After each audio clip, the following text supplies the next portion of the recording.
Bersatu பொதுச் செயலாளர் பதவியை அஸ்மின் அலி ஏற்றுக்கொண்டார். மொஹிதீன் தகவல். மற்றொருவரிடமிருந்து 1,38,000 ரிங்கிட் மோசடிக்கு வங்கி பெண் அதிகாரியை பயன்படுத்திய கும்பல். தாமான் ஓயூஜியில் தாயை கொலை செய்து குளிர்பதன பெட்டியில் வைத்திருந்த ஆடவர் மீது குற்றச்சாட்டு. ஜனவரியில் டொனால்ட் ட்ரம்ப் பதவியேற்பில் ஜோ பைடன் பங்கேற்பார். வெள்ளை மாளிகை உறுதிப்படுத்தியது.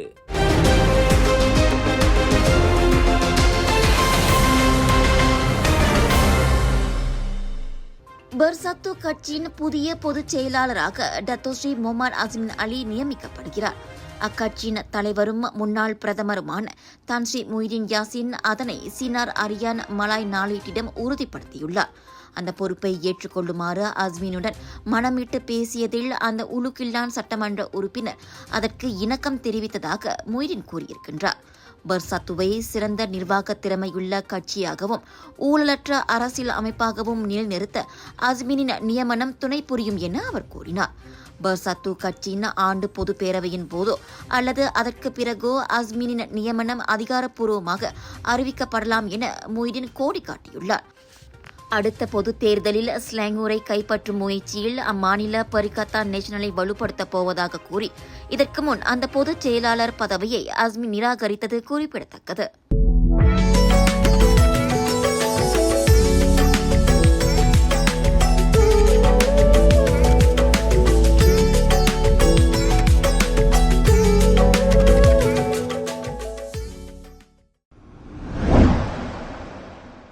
உயர்தர வேலை வாய்ப்புக்கான கல்வியை மேற்கொள்ளும் மாணவர்களுக்கு PTPTN எனப்படும் உயர்கல்வி நிதிக் கழகம் முன்னுரிமை வழங்கும் என நாடாளுமன்றத்தில் தெரிவிக்கப்பட்டுள்ளது. PTPTN கடன் பெற்றவர்கள் பட்டம் பெற்ற பிறகு வேலை வாய்ப்பு பெறுவதை உறுதிப்படுத்தும் வகையில் இந்த நடவடிக்கை அமைவதாக உயர்கல்வித்துறை துணை அமைச்சர் டத்து முஸ்தபா சக்மோட் இன்று நாடாளுமன்றத்தில் தெரிவித்தார். தற்போதுள்ள குடும்ப வருமான வகைகளின்படி PTPTN நிதியுதவி விகிதம் இருக்கும் என்றும் அவர் கூறினார். SDR எனப்படும் சும்பாங்கான் துணை ராமா பெரும் குடும்பங்களைச் சேர்ந்த மாணவர்கள் அவர்கள் மேற்கொள்ளும் கல்வித்துறைக்கு PTPTNிலிருந்து 100 விழுக்காடு கடன் பெறுவதற்கு தகுதி பெறுவார்கள். 8,000 ரிங்கிட்டிற்கும் குறைந்த குடும்ப வருமானம் பெறுவோர் 75 விழுக்காடு கடன்களை பெறும் தகுதியை பெறுகிறார்கள். 8,000 ரிங்கிட்டிற்கும் கூடுதலான குடும்ப வருமானம் பெறுவோர் 50 விழுக்காடு கடன் பெறுவார்கள் என்றும் முஸ்தபா கூறினார்.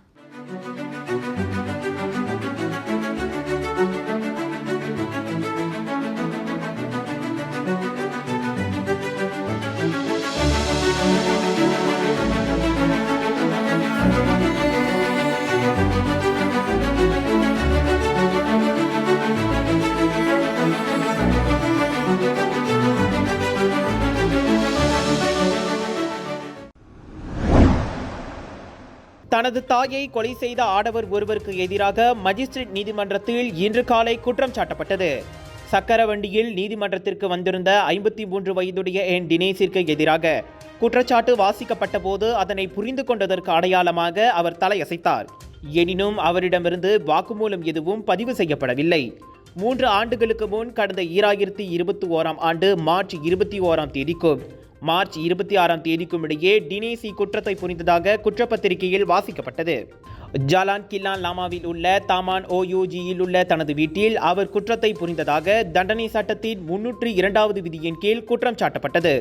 இந்த குற்றச்சாட்டு உறுதிப்படுத்தப்பட்டால் 30 ஆண்டுகளுக்கும் குறைவாக மற்றும் 40 ஆண்டுகளுக்கும் மேற்போகாமல் சிறை தண்டனை விதிக்கப்படும் என்பதோடு 12ற்கும் குறையாத பிரம்படிகளும் வழங்கப்படலாம்.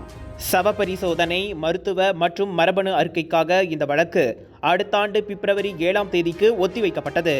கடந்த நவம்பர் 12 தேதி அவசர பிரிவுக்கு அழைத்த ஆடவர் ஒருவர் வீட்டில் இருந்து வரும் தனக்கு உடல்நல பிரச்சனை இருப்பதோடு 3 ஆண்டுகளுக்கு முன் தனது தாயாரை வீட்டில் கொலை செய்துவிட்டதாக தெரிவித்திருந்தார்.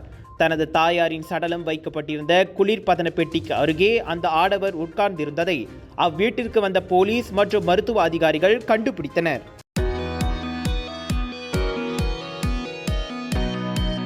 Hai, salam sejahtera. Saya Sumati.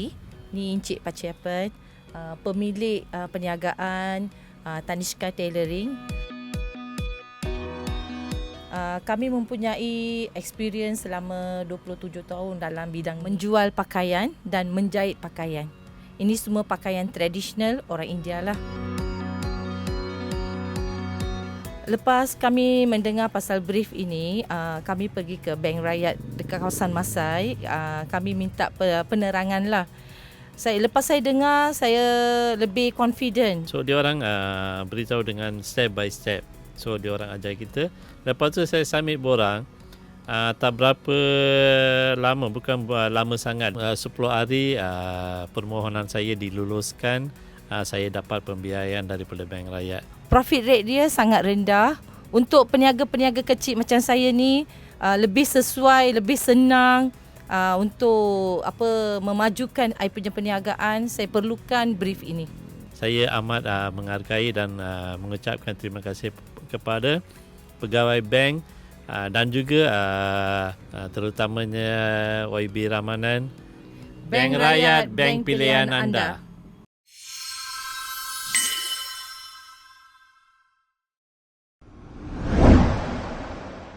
மற்றொருவரிடமிருந்து 1 லட்சம் ரிங்கேட் மோசடி செய்வதற்கு வங்கி அதிகாரி ஒருவரை ஒரு மோசடி கும்பல் பயன்படுத்தி இருப்பதை புக்கிட் ஆமான் வர்த்தக குற்றப்புலனாய்வு கண்டறிந்ததாக அந்த துறையின் இயக்குனர் டத்தோஸ்ரீ ரம்லி முகமது யூசுப் தெரிவித்திருக்கிறார்.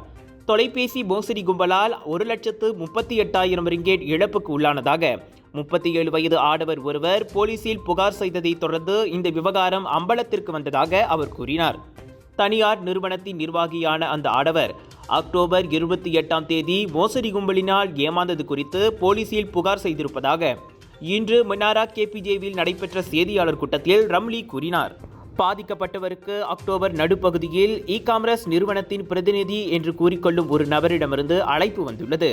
தடை செய்யப்பட்ட பொருட்களின் விற்பனையில் சம்பந்தப்பட்டவரின் தொலைபேசி பயன்படுத்தப்பட்டதாக மோசடி கும்பலைச் சேர்ந்த ஒருவர் தொலைபேசியில் தெரிவித்துள்ளார். பாதிக்கப்பட்டவர் குற்றச்சாட்டை மறுத்த போதிலும் அந்த அழைப்பு போலீஸ் அதிகாரி என்று கூறிக்கொண்ட மற்றொரு நபருடன் இணைக்கப்பட்டது. விசாரணை நோக்கங்களுக்காக கூறப்படும் ஒரு குறிப்பிட்ட வங்கி கணக்கிற்கு 38,000 ரிங்கேட் பட்டுவாடா செய்யுமாறு பாதிக்கப்பட்ட ஆடவருக்கு உத்தரவிடப்பட்டது.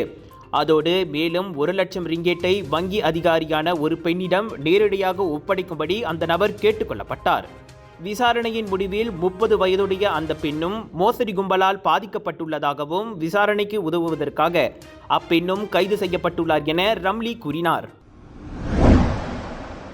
அமெரிக்கா அதிபராக ஜனவரியில் டொனால்ட் ட்ரம்ப் பதவியேற்கும் விழாவில் பதவி விலகிச் செல்லும் அதிபர் ஜோ பைடன் பங்கேற்கிறார். தனது கணவருடன் முதல் பெண்மணி ஜில் பைடன் அதில் கலந்து கொள்ளவிருப்பதை வெள்ளை மாளிகை உறுதிப்படுத்தியது. அதிபராக யார் வெற்றி பெற்றாலும் பதவியேற்பில் பங்கேற்பதென்ற வாக்குறுதியை பைடன் காப்பாற்றுவார் என வெள்ளை மாளிகை அதிகாரிகள் கூறினர். 2020 அதிபர் தேர்தலில் ஜோ பைடன் வெற்றி பெற்ற போது அதிகாரப்பூர்வமாக தனது தோல்வியை ஒப்புக்கொள்ளாத ட்ரம்ப் பைடனின் பதவியேற்பை புறக்கணித்தது குறிப்பிடத்தக்கது. அமெரிக்க வரலாற்றில் தனக்கு அடுத்து அதிபராக பொறுப்பேற்பவரின் பதவியேற்பு சடங்கில் பங்கேற்காமல் புறக்கணித்த 4வது அதிபராக அப்போது ட்ரம்ப் பெயர் பதித்தார். ஆனால் அதனை மனதில் வைத்துக் கொள்ளாமல் ட்ரம்பின் பதவியேற்பில் பைடன் பங்கேற்பதன் மூலம் வெள்ளை மாளிகையின் பாரம்பரியத்தை அவர் மீண்டும் நிலைநாட்டியுள்ளார். ஜனவரி 20ஆம் தேதி வாஷிங்டனில் அமெரிக்காவின் 47வது அதிபராக 78 வயது ட்ரம்ப் பதவி உறுதிமொழி எடுத்துக் கொள்வார்.